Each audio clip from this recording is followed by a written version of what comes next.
Assalamualaikum warahmatullahi wabarakatuh. Tepangaken nami kula Intan Nurlailia saking kelas 12 AKL 3. Kula saniki badhe maringi piwulang babagan Serat Wedatama Pupu Gambuh. Serat Wedatama Pupu Gambuh nggadhahi pangerten inggih menika gambuh iku tambuh, embuh, gambuh lan jumbuh kang tegese lantai. Watake tembang gambuh iku supeketing kakeluargan utawa akrab lan sumadulur ngandharake tantangan kang kéreng.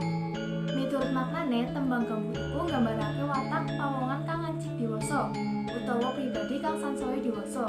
Mula iso njumbuhake kabutuhan lahir lan batin, keluarga lan masyarakat pribadi karo Gusti. Tembang gambuh uga nduwèni paugeran guru gatra 5 gatra, guru wilangan 7 doso 12 wolu, guru lagu UU IUO.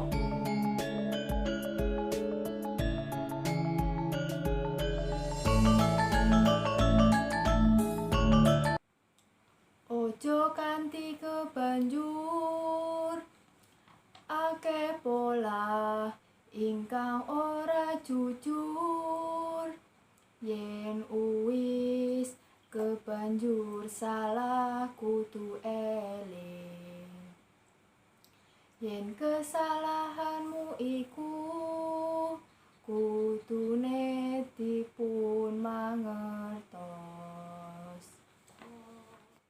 Cekap semanten atur kula mbok menawi wonten klentak-klentunipun kula nyuwun agungi pangaksama. Matur suwun. Wassalamualaikum warahmatullahi wabarakatuh.